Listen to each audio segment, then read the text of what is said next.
Chapter 6. Up the Rainbow Stairs.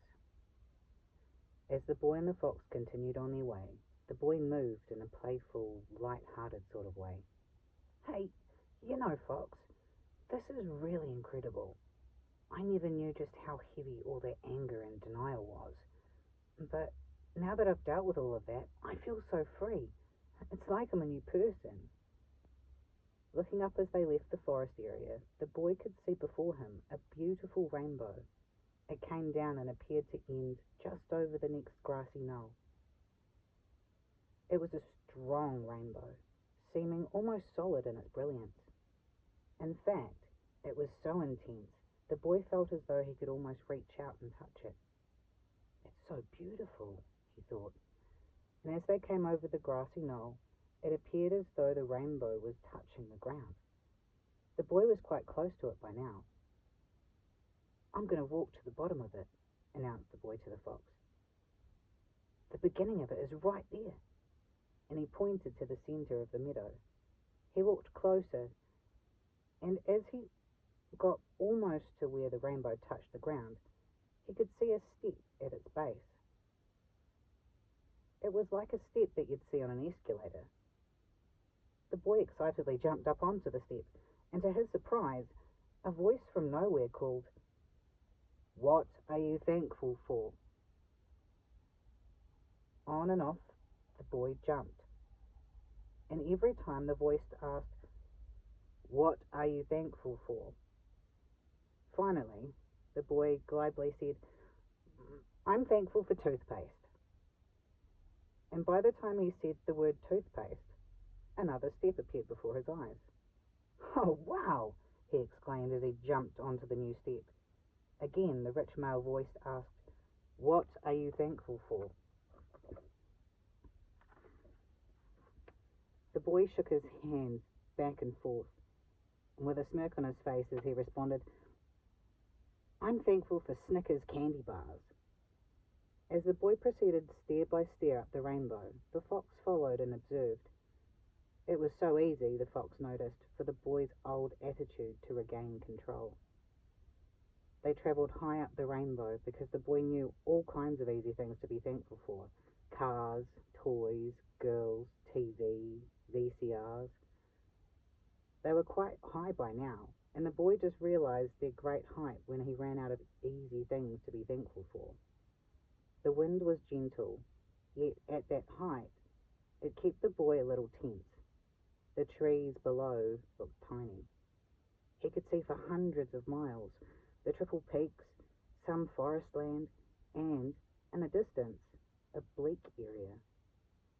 But now the boy was stuck on the question, "What am I thankful for?" The fox looked at him and said, "Think, boy." And the boy did. He responded, "I'm thankful for good health." A new stare appeared, and the voice asked its question. At that point, the boy realized that there was no return stairs, only the one he and the fox stood on. And, if he responded honestly, a stair in front of him. This worried him. However, the fox told him reassuringly that he was now aware of what he really should be thankful for. "Yeah," thought the boy, and he started to answer the questioning voice with statements such as, "Two good eyes, hands that work, feet that hold my weight." The boy travelled on, revealing things that he was thankful for, but had never even thought about. On one step, he thought about how important his fingers were to him. On another step, he was truly thankful for the beauty of his world. Yosemite, Pacific Ocean, Olympic National Forest, Heidelberg, the Bay of Islands. His thankful acknowledgements took the traveller further across the rainbow. Several times the boy stalled, and the fox encouraged him to dig deeper. The voice even said, "Boy, what are you really thankful for?" From deep within, the boy ferreted out thankful thoughts. "Life, just being alive, my parents, friends. Life is so exciting. As step after step appeared, the boy responded, I'm thankful for having a family. I'm thankful for having a house to live in. I'm thankful for meeting the fox. I'm thankful for the clothes on my back. I'm thankful for money. I'm thankful for all the kids I know. I'm thankful for being a part of other people's lives. I'm thankful for shoes. I'm thankful for Pepsi. Now the boy and the fox were passing over the very top of the rainbow's arch, and he could look down the other side. He saw at the end of the rainbow something glistening. He started getting excited as he continued to answer the questions and descend the other side. But as he started down the other side, the voice asked a different question. What's been important to you? The boy answered at each step. Sal, Randall, Larry's been important to me. A loving mother. People who have reached out to me even though I've been mean to them, like the counsellor at school. As this process continued, the boy found himself giving up lots of information that he had never let out before. He was actually thinking and having new thoughts. He was saying things he had never considered. He felt like a light had been turned on in his life. The boy asked himself aloud, why do I treat the most important people in my life the worst? The two progressed until the boy could see that what waited at the end of the rainbow was a wooden chest studded with jewels glistening and sparkling in the sun. The boy talked about several places he had been in his life that were important to him. With each thing he talked about, he came closer to the wooden chest. He was so close to the bottom now that he thought, I'll jump off and see what's in that chest.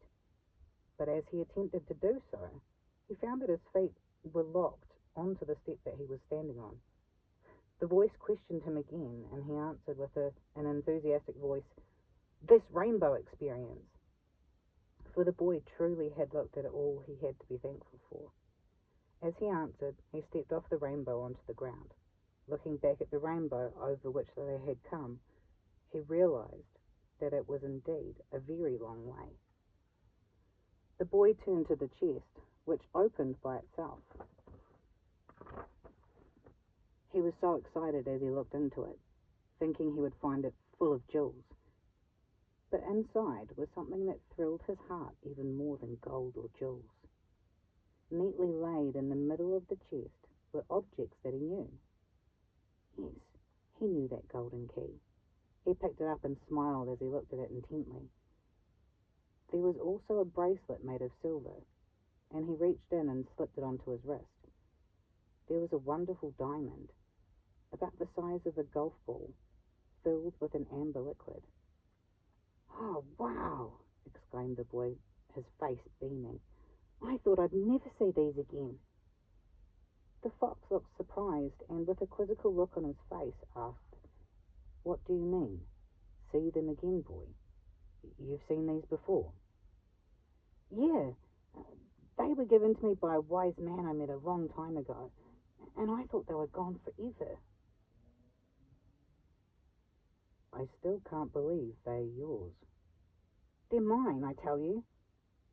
Then tell me where you got them, insisted the fox. I'll tell you tonight around the campfire. Okay, but let's finish looking through here first.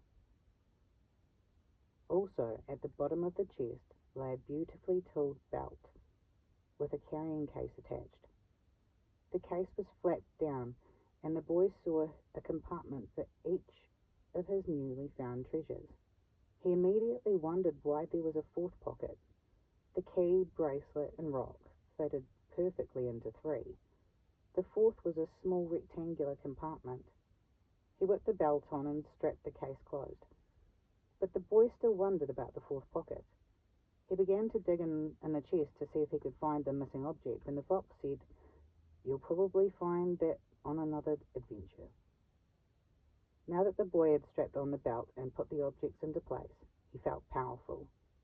They turned and started away when, about 20 feet from the chest, the boy snapped his fingers and ran back to check it out one more time. He fully expected the chest to be empty, but it wasn't. In the middle of the treasure chest stood the silver chalice. Pulling the chalice out, he yelled, "Look, Fox, look! I've got the silver chalice! I don't have to go any further." "I'm sorry, boy, but if you drink it now, it will become contaminated." "What do you mean?" asked the boy. "It will be of no value to you if you drink now, for the time is not yet.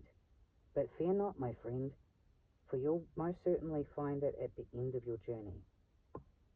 The boy thought and reluctantly returned the chalice. "For now, my friend," continued the fox, "your key, bracelet, and rock will be treasure enough. But tell me, please, I'd really love to hear your story about how you first got these."